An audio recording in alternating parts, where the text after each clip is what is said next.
Welcome to the Circuit of Success Podcast. The Circuit of Success Podcast. With your host, Brett Gilliland. Brett Gilliland, Visionary Wealth Advisory. The Circuit of Success Podcast. Let's start the show. Welcome to the Circuit of Success. I'm your host, Brett Gilliland, and today I've got Andrew Wittman with me. Andrew, how you doing, my man? Good, brother, good. If it was any better, it would be illegal in like 14 states and 3 territories to be this good. I like it. You're in Tampa, Florida. Hopefully the weather's good in Tampa, Florida right now. Probably nice and hot. Well, there's really no bad weather in Tampa. The hurricanes sometimes, but it's only for a few minutes. So, Yeah, in the grand scheme of things, we love Tampa. Yeah. I love it. Awesome.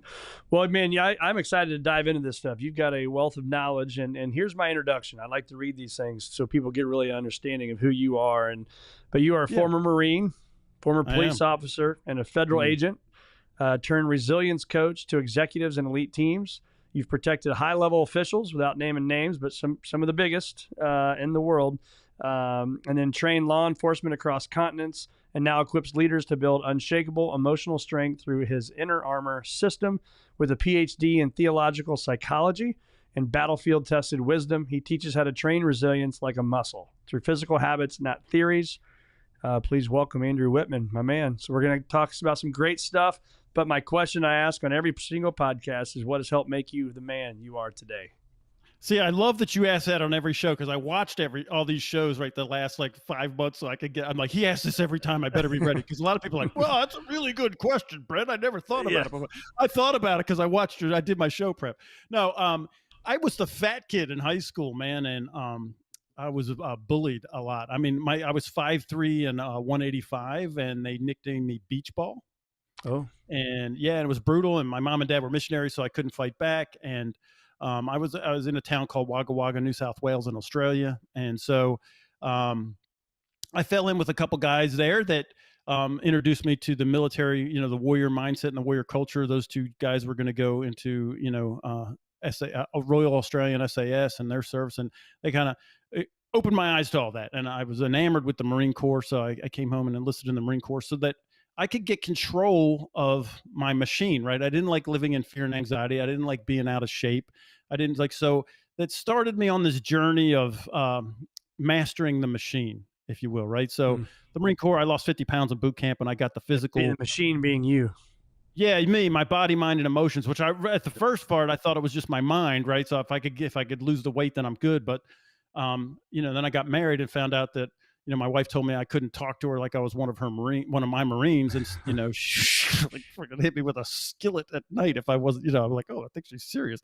So I'm like, I better start working on these other cylinders of the machine, like my having harmonious relationships and my getting control of my emotions, because the Marine Corps, right? They like you angry all the time because they're building a war fighter, which is good, but not for a marriage, right? You know what I mean? And not being not a parent either, right? So I started on this, how do I get my emotions under control? How do I get my mind, my thought process under control? How do I have good relationships? How do I, have my finances under control, so they're not controlling me, so that every dollar doesn't have emotional weight to it, all these things, right? So that started the journey there, and it just continues on throughout now. And you never can get your foot off the gas, man, because you already know this, man, that things are either growing or dying in nature. There's no stasis. As soon as somebody starts hanging out, you're dying. You're starting to die. You're in the death cycle, right? So you got to constantly just be growing and learning and trying to get better, right? Live reps, do better reps. I'm just, constantly just striving to be,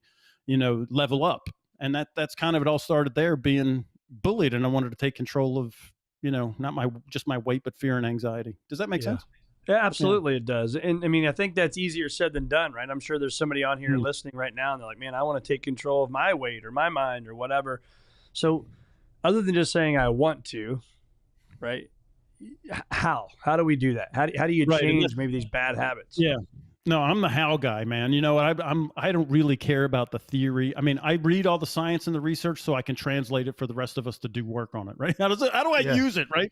Yeah. So the first thing, and we train. I used to do physical training and weight training for clients that wanted to lose weight. So I do the strength training. You do all the things, and I was a certified personal trainer.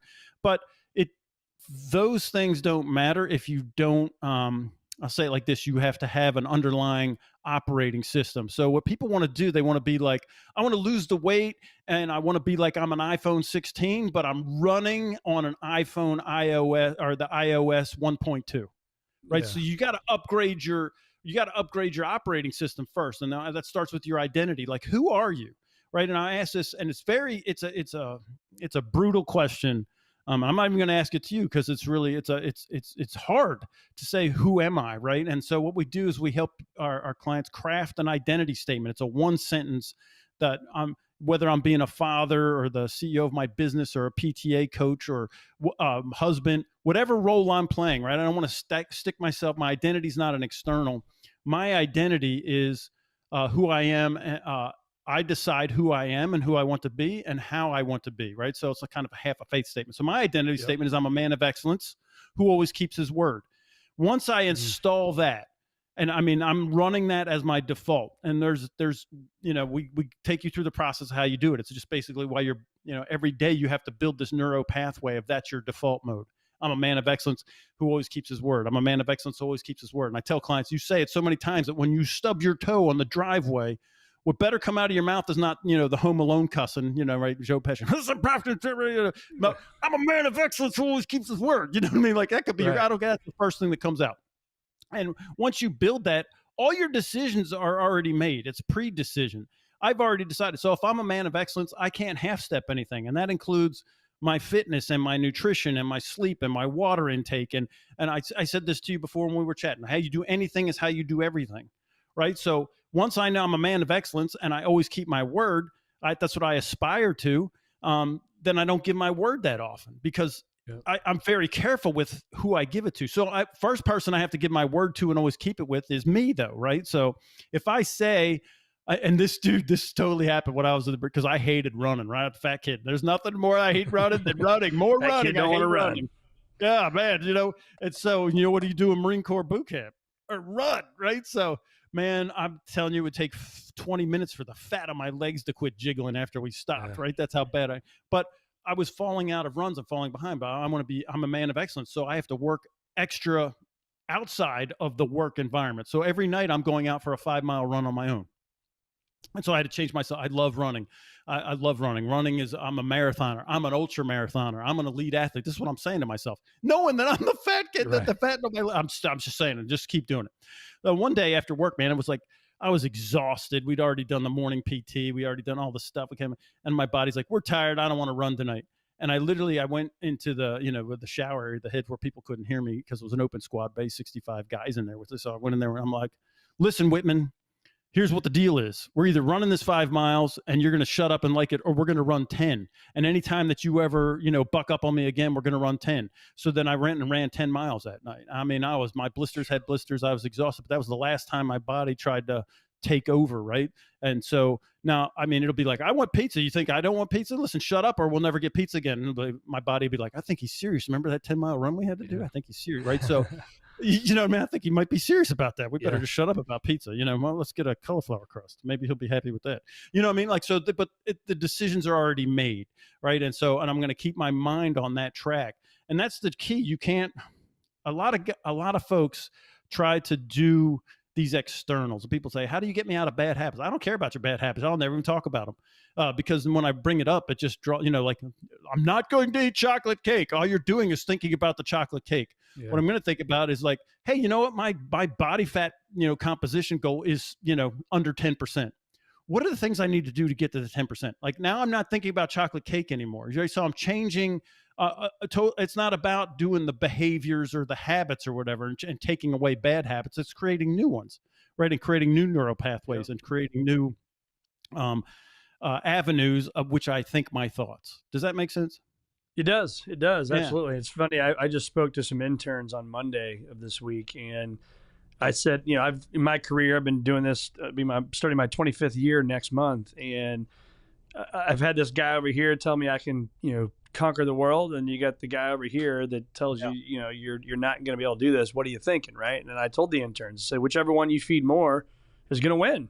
Right. So if I give in to this guy that says, you can't do that, you can't have this podcast, this guy who's protected all these people all over the world or doesn't want me to interview them. If I keep believing that, guess what's going to happen? We're done.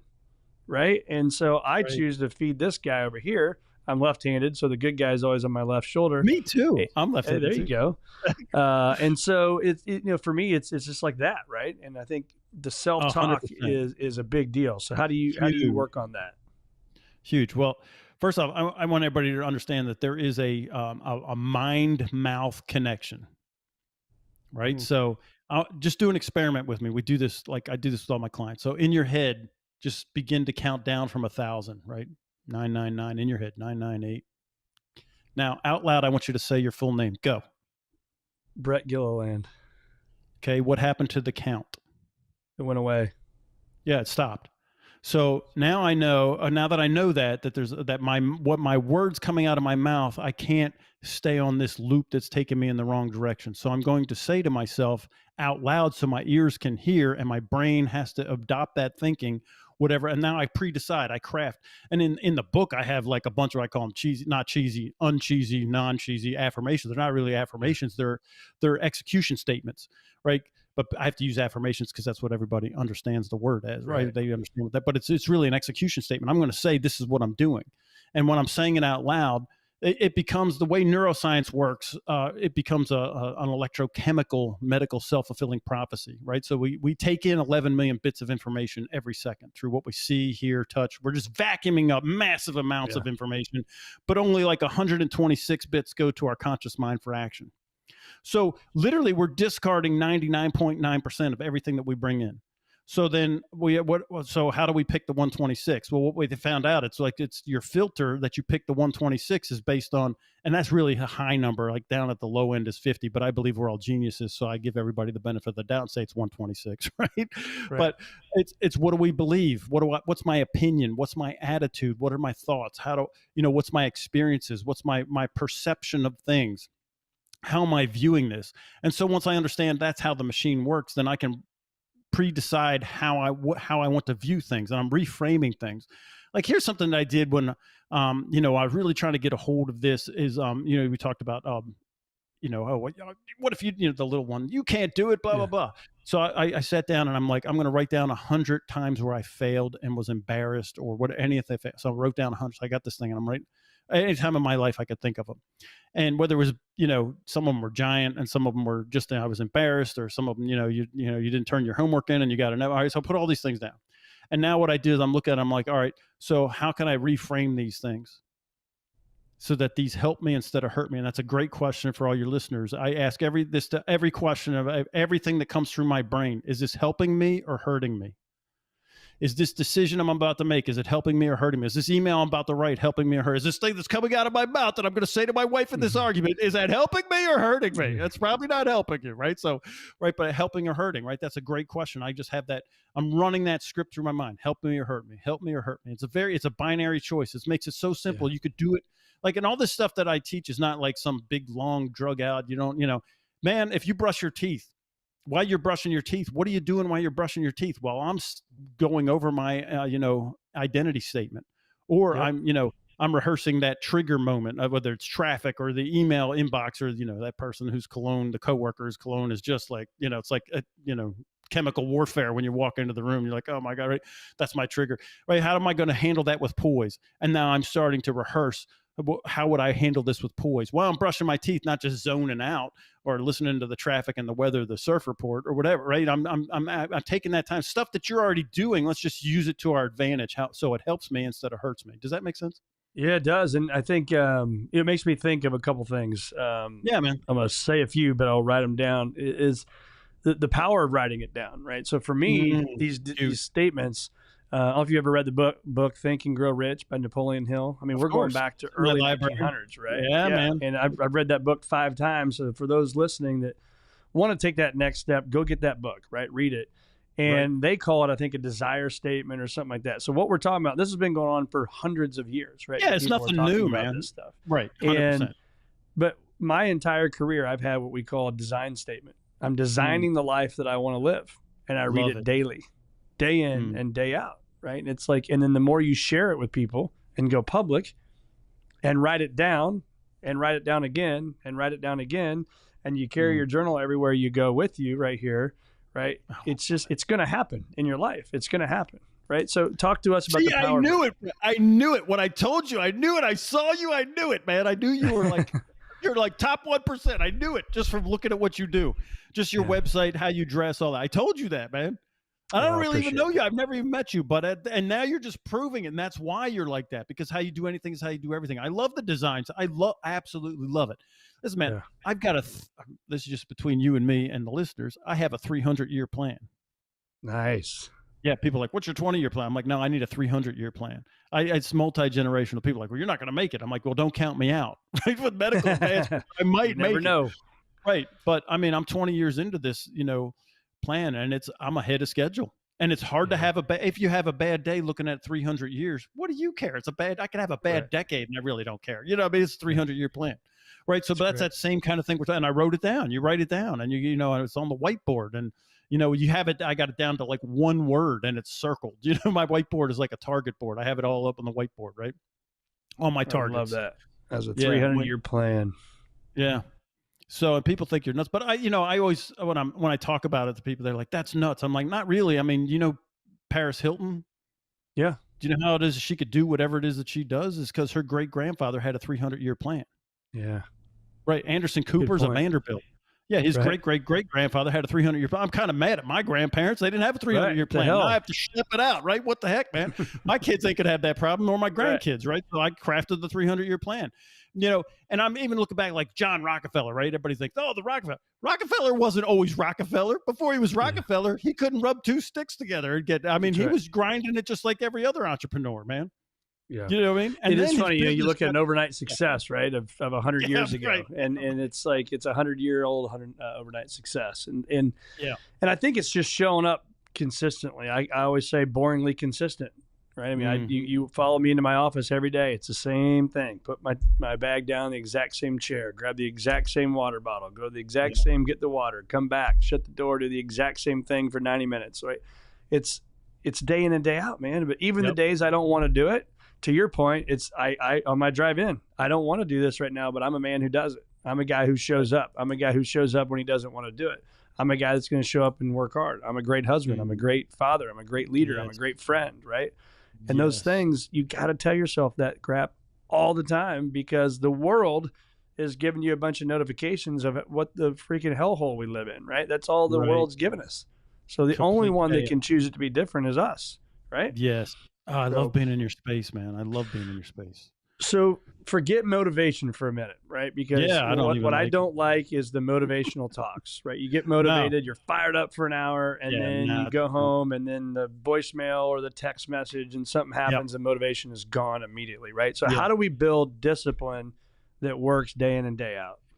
Right, and it's just what you just said. So all the stuff that you're saying about the water bottle in the same place, and we're doing this, you're doing that. You're running. So the neuroscience is that we're running, you're creating a superhighway, a neurological superhighway of, that's what you're just doing. You're beating down this path. The first time that you do something, you're kind of like Crocodile Dundee with a machete cutting through the jungle. It's uncomfortable, but you keep running that track. And I'm going to just ask this, how long does it take to create a habit? People are like, 21 days. No, it takes one time. Because if I did a 2-day training, I always ask people, where are you going to sit tomorrow on day one? Where are you sitting tomorrow? They're sitting in the exact same seat. So as soon as you become comfortable with something, that becomes your new default mode. It's like when I walk into church, even when I'm late, I go to the same area, right? So. And listen, man, they better not be in your parking spot, even if you're late. That's my spot at church, even though my name's not on it, right? But this is how we do it, right? And it's so subtle because we're already doing it. All you have to do is point it in the right direction. So I'm just going to keep running these tracks. So I'm anti-motivational guy, right? I don't care about the fluff. I want to know, how does this work? Because this is what I found out in, I have 11 deployments, like 8 or 9 of them were in combat zones, right? Only a couple were like not combat deployments. Thank you for your service, my man. Oh yeah, thanks, man. But what I found out in those is that we never, all of us, this is why the Marine Corps, it's training, because when it hits the fan, you do not rise to the occasion. You fall back to the level of your training, right? So if you're always cussing and swearing in traffic, you're rehearsing that becomes your fallback. So there's no way that you're actually going to behave yourself the next time someone cuts you off, because you've already run that path, just like where you put your water bottle in your briefcase. And when you've already run that path a million times. So now so instead of trying to not do that, what I need to do is just create a new pathway. And so I'll just give you, all these guys when we come on their podcast and tell like war stories. Well, listen, man, PTSD is real, and it took me a long time to let those pathways go away. I'm not going to rehash them and reopen. Like I got grass growing over them, right? The bushes are all over those pathways. I'm not trying to cut those pathways again, right? I don't need to remember all that stuff again. It's the same thing with this traffic. I let the bushes grow over it. How about so now in traffic, what I do, this happened to me in DC, man, when I was a federal agent. I mean, I'm like 15 miles from the Capitol, and it's mad traffic. No matter what time of day or night, I'm losing my mind. I'm like, I'm going to stroke out if I don't get this under control. So then I start putting, back in the day, it was like cassettes. Right now, it's like you could just stream it off your phone or CarPlay or whatever. But I'm listening to college lectures, and I'm listening to, audio books, and even now in traffic, it's on my automatic default. As soon as there's like red lights on the interstate, I'm just like boop, boop, boop, audio books on. On the next one, instead of I turn off the the AC/DC, which is great for driving fast, but when you're in traffic and that is running, that's the opposite.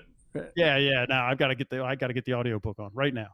So I've created that neural path, right? So it's just a matter of getting comfortable and creating these new neural pathways. Don't worry, the old ones will just grow over and become, obsolete. And you don't have to worry about stopping them, because every time you think about stopping them, you're actually running that pathway again. Yeah. So that's funny. So, my son Hudson, I actually just texted him to ask. I couldn't remember exactly what it was, but you said something about training and making it easier. And so on his phone, he's a golfer, and he was watching a video of Tiger in his prime, and it's this motivational thing. And so his screensaver now says, "Train hard, fight easy."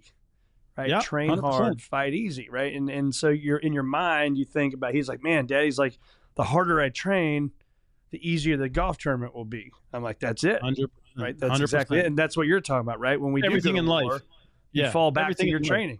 Yes, everything in life, everything. Yeah. So when I had 8 3-putts on Sunday at my club championship and wanted to break my putter in half, I look back and say, fall back to my training. Oh, that's right, there isn't any. I just show up my buddies and go play golf and go to my kids' games and hang out with my family, right? There is no training on the 3 and 5 footers all the time. So how can you be pissed off when you're not doing what you need to be doing, right? Whether that's business, putting, life, whatever, we got to do it, man. That's so good. You and I should team up, man. Let's do it. Let's have an event right here. Dude, I'm serious, right here man. in St. Louis. It's just so true. And I mean, I've coached a lot of golfers because this it's mental toughness is really my because on golf course it's you. Yeah. It's like being the kicker on the football field, or it's you. Like it comes down to you, and this kind of stuff. It's imperative for the golfer. And you watch the Masters and you see a guy, he's ahead, and then he just has the meltdown on Amen Corner, and you just know. Yeah. I mean, and you're just like, that's just him in his head. He's got the yips or whatever we want to call it, but but he's not defaulting. He skipped. Listen, this is what happens to all high performers. I mean. You could look at it like in the NFL, man, that they get the big giant, the quarterback gets that $150 million contract. What's happening to his performance next year? Yep. We already know. I mean, it's not anecdotal. There's like legit evidence that because you got to what you call success and then you got your foot off the gas. And that's another reason why I have the 300-year plan. Because remember Michael Phelps when he did the 8 gold medals? Right, and he's over in the corner with the little notepad with his coach, and they're like, "Oh, I got do you remember that?" And then he got it. I mean, they were down to the point decimal, right, of what he's got to do. And they got it right.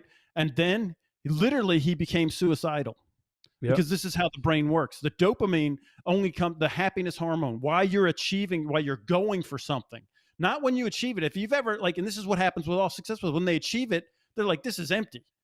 It's not empty. It's because the drug that was making you so going after it just shut off. Your brain isn't producing it anymore, and you're cold turkey off the dopamine, right? You're cold turkey. So I always build the plan 300 years. I'll never run out, right? So I'm never going to. I don't want to have a goal that I could hit. And this happened. I was watching. I used to I was involved with Clemson football for a while, and one year they beat Alabama, and I saw that the Alabama quarterback the next year, he had that on his phone was just like beat Clemson.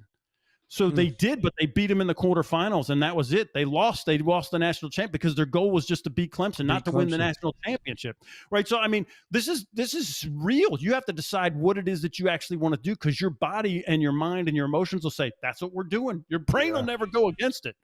You know, it's not going to come up with a new one. I think it was Bryce Harper that said something about his career, and they said something about getting the majors. He's like, my goal is not to be in Major League Baseball. My goal is to be in the Hall of Fame.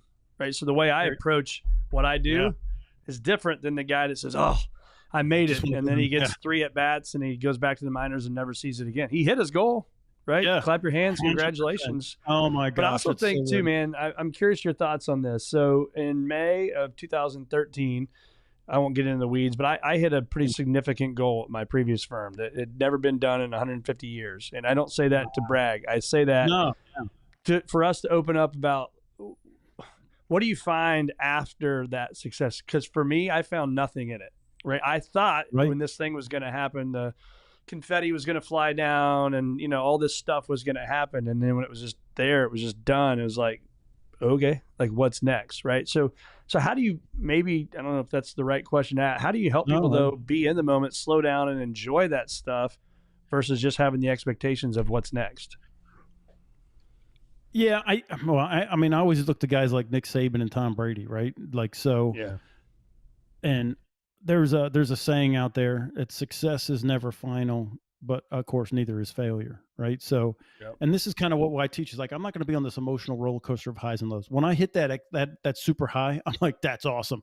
When I hit the low, I'm like, yeah, I rub some dirt on it. Let's go. Like, I'm like, I literally, and I've trained my kids like that too. So you're like, you could get I gave my daughter like this Super B. She spec'd out a Challenger Super B, 3.9. Yeah, it's the big 6.4 liter with leather. You know, she's 16 years old. She specs it out. She does specs it out, hands it to me. I'm like, all right. So I buy it for her 17th birthday, and she is super excited and she's super grateful, and I trust her with it. But it's not like a giant flex. She's not on put it on her Instagram or anything. Right. I mean, and it's just like, I'm super, thank you, Daddy. I'm super grateful.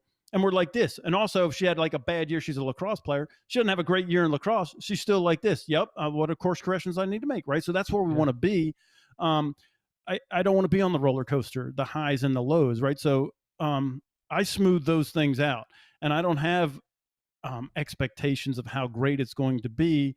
I mean, even the 300-year plan, my expectation is that I will have a great granddaughter like Paris Hilton that can do whatever they want. They want to do a cooking show, or they just want to travel. And then I'm like, okay, I did my job.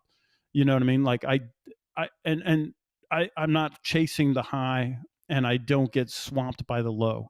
And this is another thing people ask me on these shows. Well, when you make your first million, I'm like, well, you're going to find out that the first million, I mean, after you make it, you're like, that really ain't that much. Like, I can't really do nothing with it. You know, 3 kids in college, that went by fast, man. You know what I mean? Like, you know what I mean? Like, people, they have for sure these expectations that it's some bigger thing than it is. You know, pull the curtain back on that and just be. So here's my thing: is I like the grind of the journey, the process, and this is another Nick Saban thing, right? I'm not results oriented. I'm not looking at the scoreboard. I mean, it's great when I do those things and have those accolades. But I'm just going to keep doing the process that got me there, because the second I know, just like the quarterback with the giant thing, a second that I could be a one-off, man. I could be, just win the national championship one time, or I could be like Saban and win it like, a bazillion times. Yeah. You see what I mean? So I don't like to get wrapped up into the emotion of that. And that's what we kind of also teach is like emotional sovereignty. My emotions don't drive the ship, right? They're rocket fuel for doing the hard thing, but they ain't in charge. Yeah. I think for me too, is like now looking back, what is that, 12 years ago? For me, it was more, now I'm so much more mission driven, right? Than probably I was then. And it was there, but I hadn't articulated. That's what this F greater than P is. It's helping people achieve a future greater than their past, right? That's our mission statement. It's my mission statement. So good, and I think that when you hit those highs, when it's mission driven, that's when you actually feel better. Would you agree with that? I do. And mission driven is the whole thing. And that, and all my stuff, it's all about, and here's the 3 things that you have to, if you really want to enjoy and have fulfillment and success, however you define success, but have enjoyment. And identity is the first thing. Who am I internally, no matter what? Like not with an external label. And who am I? When you strip everything away, who am I? I'm a man of excellence who always keeps his word. I'm anchored with that. So if you don't build that first, then everything else is not going to follow, right? Because you're going to be tossed to and fro like, in a storm. The second thing is purpose. What's my purpose? I like to use the Wizard of Oz, right? My daughter loved that. She used to call it the Lion Show. She used to watch that movie so much. So think about the Wizard of Oz. Dorothy, Scarecrow, Tin Man, Lion, they all had a purpose. Not only did they have a destiny, that's the final thing is the destination, the vision, right? The Emerald City. What's your Emerald City? Mine's the 300-year plan. I have the Emerald City. But why am I on the yellow brick road? Why am I doing this with the flying monkeys and the witches and the poppy fields and the bad weather? I have to have a purpose, right? Scarecrow's purpose was he wanted a brain. Lion wanted courage. Dorothy wanted to get home. You don't identify your purpose. Why are we going there? Yeah. Right. So what's the point? So when I get to the Emerald City, what? If you didn't have a purpose and you got there, it's cool. There's horses of different colors and the Winky Guard and the guy behind the curtain's a fraud. So right. That's kind of disappointing.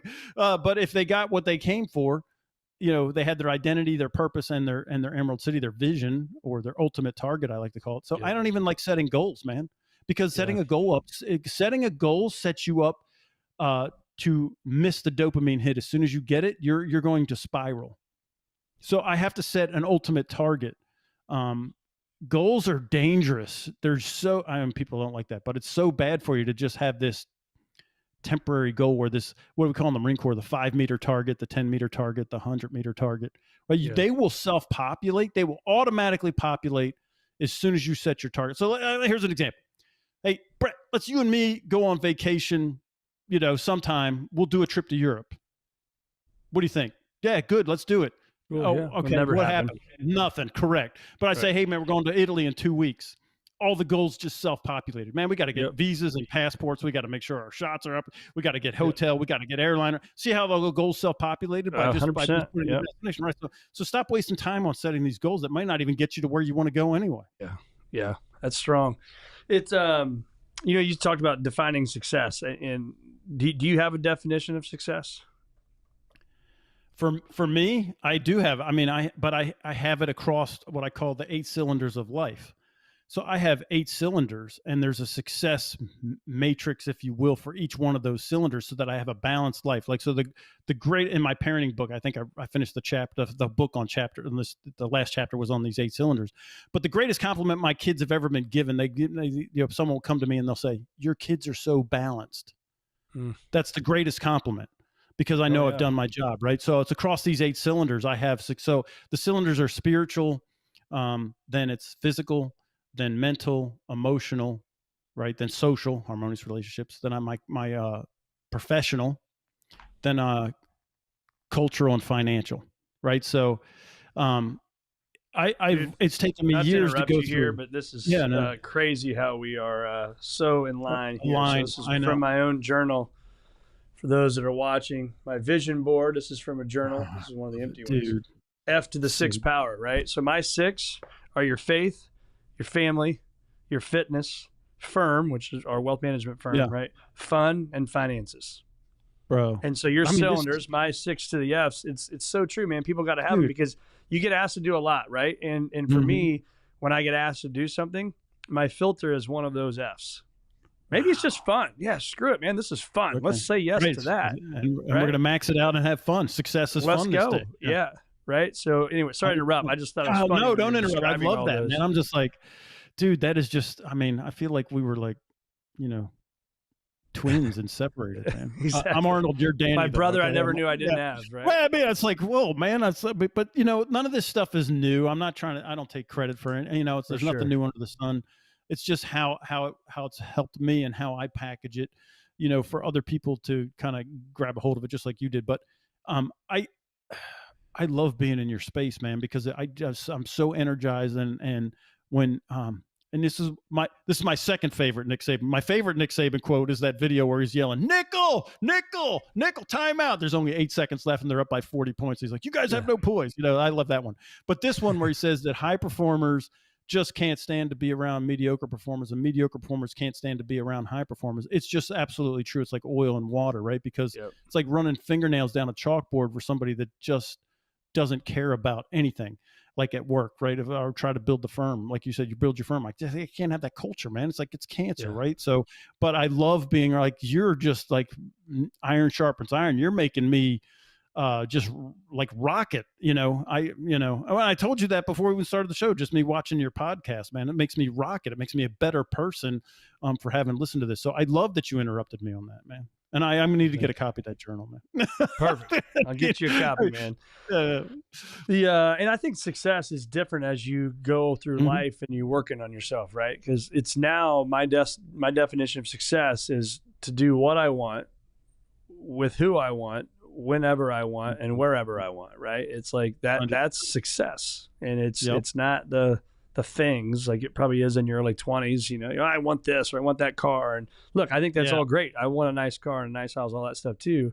But it's also that success, defining it for yourself is huge. Mm-hmm. It is 100%. Yeah. And I agree with that definition right there. Cause that's when you've made it. We call it being, it's your bulletproof money, right? You do whatever you want, say whatever you want to, and because you've made it to that point where you usually are not, messing it up with buying, because people their life are out of balance and they just went after the money. It's going to be a train wreck, dude. Like if you didn't build these other things first, and then because money just makes you more of what you already are. That's another thing people need to understand. Money, all it does is amplify you. The more money you have, the more of what you already are. It just amplifies it. Yep. That's why the curse of the follow lottery. Jesse Itzler a lot, and his books are great books. And I think it was Living with the Monks or something like that. And he talks about that. It's like if you were a good person before money, with money, you're even better, right? If you were a bad person before money and you get money, you're even worse. Right. And greed's a very, very bad thing, man. So let's talk about this. I know you've got some kind of resilience in 2 minutes a day. You're habit stacking for humans. I kind of, look at my research. Yeah. Talk about that. How can we in 2 minutes a day become much stronger at what we need to do? So here's my 2 minutes. Like I said, when you're brushing your teeth, right? You can't be talking while you're brushing your teeth, right? So, but you can think of like, here's what I call my 2 minute drill. I'm going to interrupt this spiral of I can't do it. I call it the Americants, right? They'll tell you all the things we can't do or why we can't solve this problem. And so, and we get this voice of resistance on the inside of us. It would be like, I can't, that's impossible. We can't do that. That won't work. That's crazy talk, Andrew. Just for 2 minutes, just say, okay, look, man, I'm not arguing just for fantasy though. It is impossible. But if it were possible, how would I do it? Just for 2 minutes, ask yourself that question. It gives your brain permission to go find the answer. I would do this in a meeting. I'm like, some of this, like right here, when I come in and consult for a company, sometimes I'll come in, they'll pay me to come in for a day and I'll just lay that thing out on the table and the problem is solved within like 30 seconds. You're still paying me for the day. Congratulations. But I'll just let the team say, okay, everybody will tell me all their can'ts. And then I'll be like, okay, I know, I get it. We can't do it. But just for fantasy, what if we could do it? How do you guys think we would do it? And literally within 3 minutes, you'll have like 5 different solutions and maybe they're not the thing, but you could mix them and match them like a chef and pull them together and come up with a solution. So this is a habit stack. While I'm brushing my teeth, I'm going to say, whatever that thing is that's triggering me, or the thing that I can't, if I could lose weight, how would I do it? That's impossible to lose 50 pounds. Yeah, but if it were, how would I do it? And your brain will start coming up with all kind of, hey man, you could just start eating carrots instead of Twinkies. You don't need a personal trainer to tell you that. You already know. You know what I mean? Like a lot of this stuff we already know. It's already innate. It's built into us. We already know when we're making a bad choice. Yeah. How would I make a better choice? How would I make the best choice available? So I'm just going to ask that question and just 2 minutes a day. And I'm just going to keep running that track. So let's say you did it for 4 minutes a day because you should be brushing your teeth at least twice a day at 2 minutes at each time. Every time you brush your teeth, my habit is I'm going to think of this impossible situation and how would I do it? How would I fix it? So that's just one, and it's a life changer. I love that. And it's funny, my kid, you talk about your cheesy thing or uncheesy, whatever you called them earlier, is my cheesy one with the kids. But it's so damn true is, oh, that's impossible. Do you know how you spell impossible?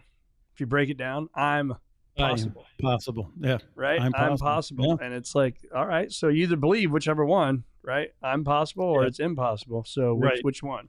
Right. Can you do so? 100%. Was it Henry Ford that said, if you think you can, or you think you can't, you're right. Yeah. I love that. It's like, it's 100%, man. Yeah. Yeah. It's funny. You talk about the brush your teeth thing too, as I talk to people about it, is people want to show up and like, okay, I'm just going to do everything in one day and I'm going to get fit in one day. Right. Well, you brush your teeth. minimally 14 times a week. It's not brush your teeth 14 times on Sunday and you're good, right? It's twice a day, right? Twice a day. It's showing up and working twice a day, right? You can't just show up on Sundays and get it done, man. So, how can we think about? Let me back up a little bit. So, my fear about AI is that critical thinking is going to go away for people. It's going to be like, oh, I got this little baby thought, boom, boom, boom. I go type it into ChatGPT, Gronk, whatever, and then it comes out and there's my answer. Right. So I really am worried about, especially for our next generation, my kids, my grandkids. So you say critical thinking isn't taught, but it can be trained. How? Right. We don't train critical. I mean, we don't teach critical thinking. All kids don't. So you have to go through a training process. Right. So, and let me just answer the AI thing. Right. So there's a study that just came out that says we cognitively get dumber every time we use AI.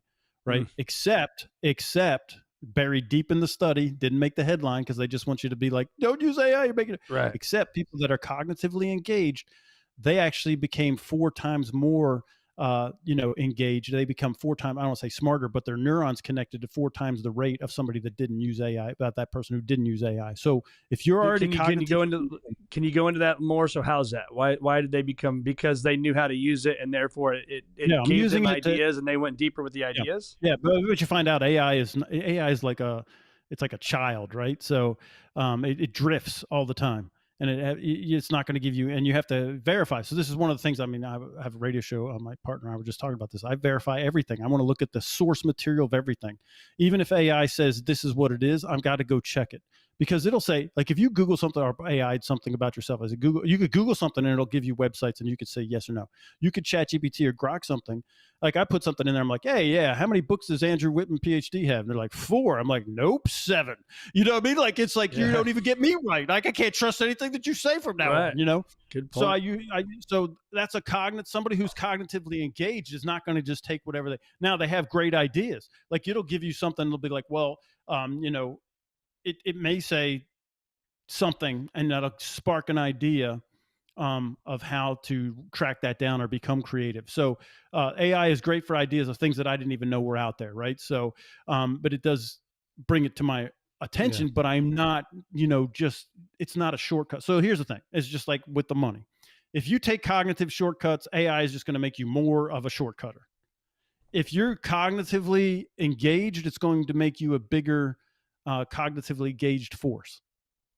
So does that make sense? Yeah. Yep. Yeah. So I'm not using it as a shortcut. I'm not using it to get, but it has it's got great uses because I'll run stuff through it and because it could search the web faster than even Google or whatever, right? So I'm going to get, but I always have to verify everything. Trust but verify. Who said? I mean, it was Reagan, right? Ronald Reagan. Trust but verify.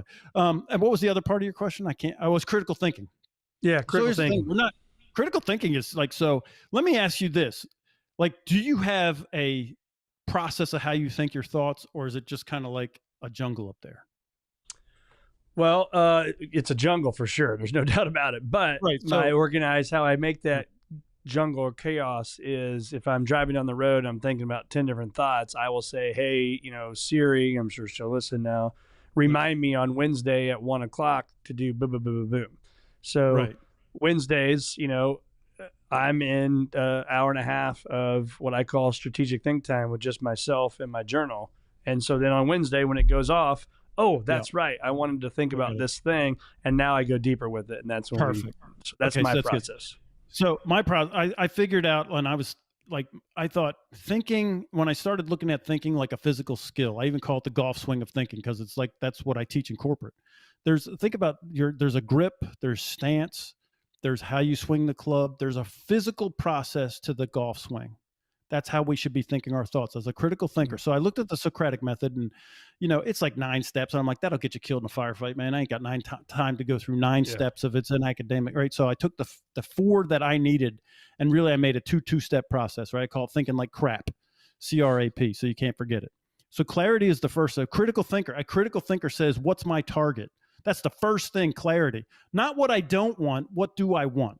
Like people will always say, I don't want this to happen. I don't want that to happen. Like police chief be like, I don't want this on the news. I'm like, well, it's going on the news now because what happens is the brain chops off don't and whatever's left becomes the new target.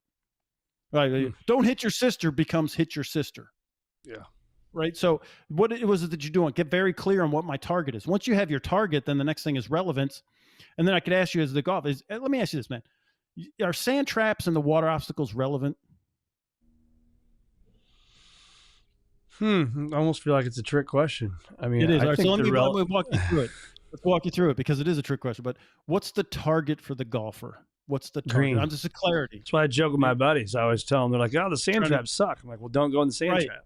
Correct. So the target is it's really the hole, right? So if your target is the hole, and then sand traps are not relevant because you'd be like, don't hit it in the water. Where's it going? Gabloosh in the water. Now they become relevant. So I'm going to take everything off the board that is not relevant to my target. That's R is relevancy, clarity, relevance. So anything that's a sand trap, anything that's not relevant, does this help me or hurt me get to my target? If it's hurting me, I get it off the board. If it's not helping me, it's not relevant to the conversation. And this goes into like meetings too. Like how many times you go in there and maybe we don't have an agenda or you do, and you get off into a sand trap where people are like 20 minutes talking about like the chairs or what, the temperature or we're in a sand trap, right? I got to stay with if you don't clearly define the target, you have no idea if you're in the sand trap or not. So that's a critical thinker. Before any email, I have a clearly defined target before I even came on this show, before I talk to you, before I email, before I have a clearly defined target. And that way, anything else gets pushed off the table. It's not even on anything else that's not relevant to that target, then it's gone. So then the next thing is facts, accuracy, facts and truth, right? So the CRAP, clarity, relevance, accuracy, is facts and truth. Are they the same thing? Well, I'm in law enforcement. They're not the same thing, right? So facts get entered into evidence, which are just information, pieces of information. They're not up for dispute, but the witnesses swear to tell the truth. And we know eyewitnesses, they're not telling a lie, but they're not telling facts. They're telling their perception of what they saw. They were at a green sweater. It was a brown sweater. Right. Yeah. That's not, those are right. So so a critical thinker always distinguishes facts from truth. I take a truth and move it to the fact column. Like someone say, you disrespected me. All right. Is that a fact or a truth? That's a truth because different people will perceive. I don't know what disrespect. Yeah, because it may not have offended me. Right. So, so I need to know what. Okay. So then I'll ask them. This is how I move it from you disrespect me. What were the specifics of my behavior that I did? The facts of my behavior that made you think or feel that I disrespected you? Well, you rolled your eyes and you put your hands on your hips. Like, so now those are facts, right? Maybe I did put my hands on, but see how I moved it? So a critical thinker is always moving the truth into the fact column. I need to get the facts. Somebody say it's hot outside. Listen, man, I love it when it's 100 out. That's why I moved to Tampa. I mean, if it's like, I don't go, my rule is I don't go north of Ocala after, Labor Day, man. It's just not happening. Right. Because my cold, but the temperature is the temperature, right? Whether it's Fahrenheit or whatever that temperature is a fact. How I feel about it is a truth. A critical thinker always wants to deal in facts. And then the last thing is precision. P, can this fact be more exact? So if I get to a fact, can it be more exact?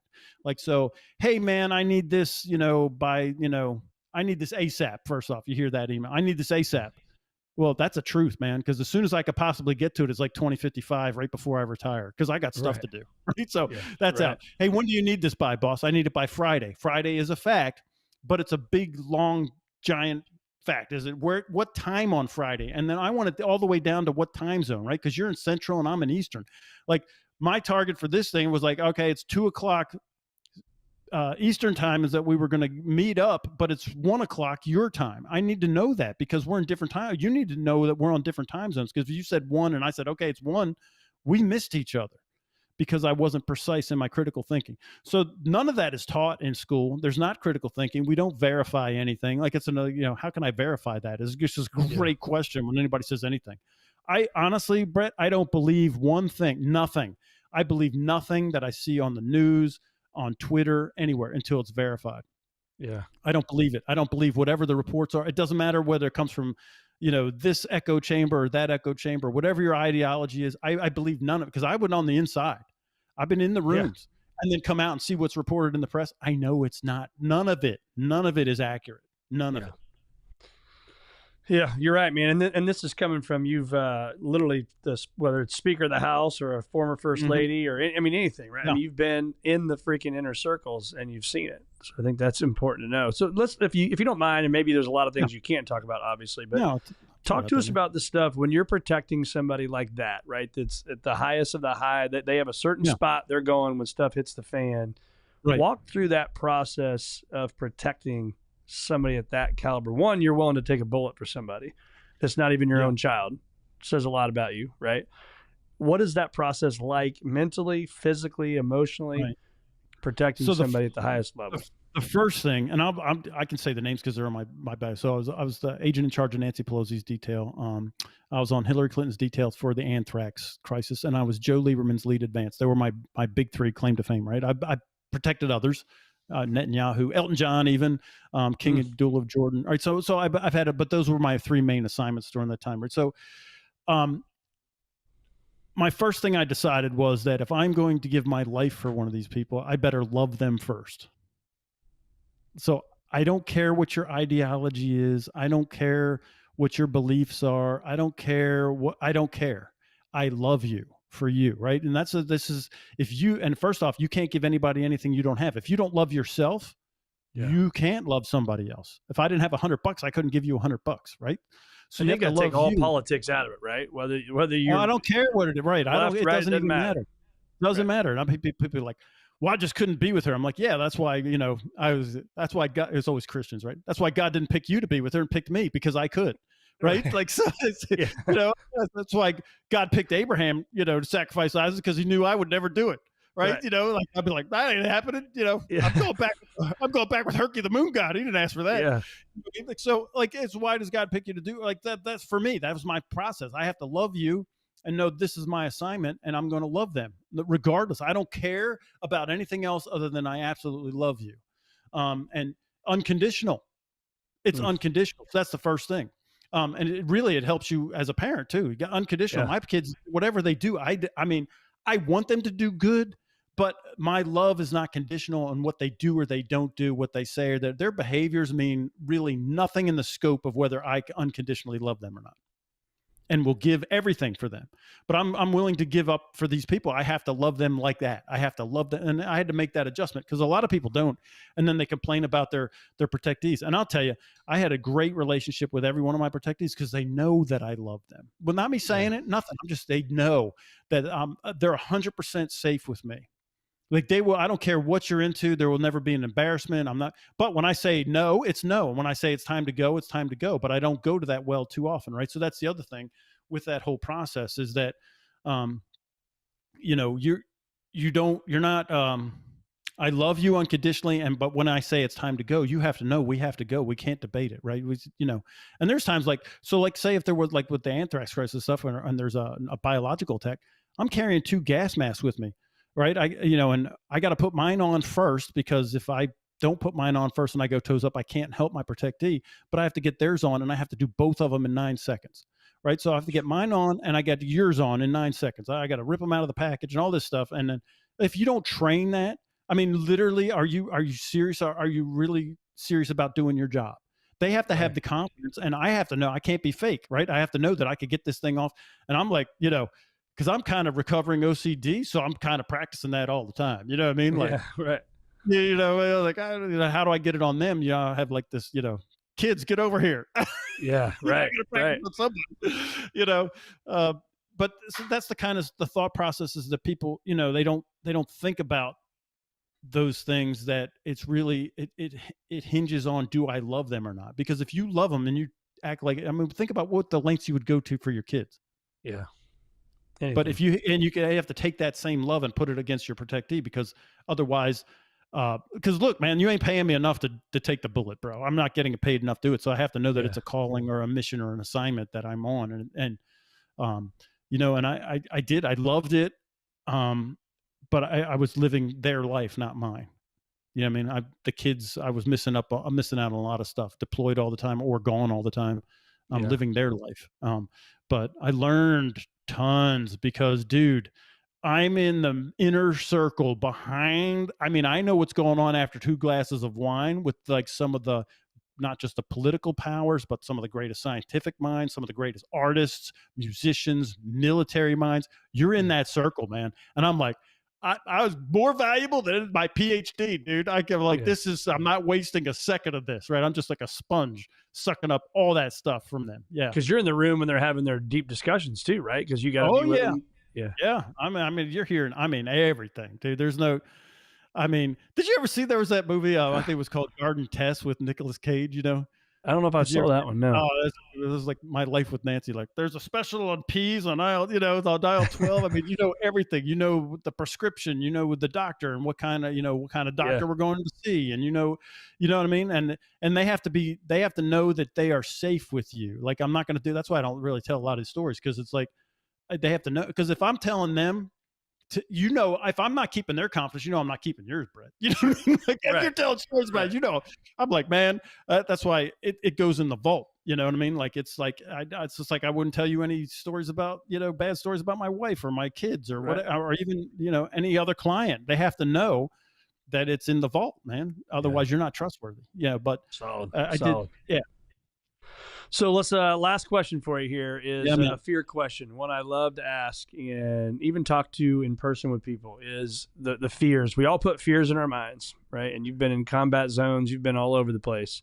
How many of the fears you've put in your mind have actually ever blown up to the magnitude you put it in your mind to be? I can't think of any, because I've done this exercise with myself, like, over the years, because that's what I stopped, because worry is just baby fear. So as soon as you start on that track, that was one of the things I got rid of back in, it started, I want to say when I deployed to Panama was our first, really, actually it was in 1986, we're going to the Philippines, and we're just supposed to do a training exercise, and they start handing out live rounds. I'm in the Amtrak and we're bubbling. We got off the ship, and then they're like, here you go. The Red Army just assaulted. I'm like, now we're doing counterterrorism. And that's when I was like, oh, this is like legit real. And that was no dress rehearsal. No. So I'm like curious, how am I going to react? Right. So, and all the fears and then you get there and you find out, and this happens at whatever storm you're in, whatever, when I'm in Desert Storm and they lit off all the oil well flyers and it's so dark, you can't see your hand in front of your face. You're just like, this isn't anything of what you're just like. When you imagined that great thing in 2013 happening, when you got there, it wasn't really anything that you thought it was going to be. And it happens on both sides of fear of faith. If you, whatever your expectation is, the reality of it is really a lot more generic. Right. So if you get a hold of that, then the fears they don't take, what if I lose the house? Hey man, they make the houses every day better than the one you're living in.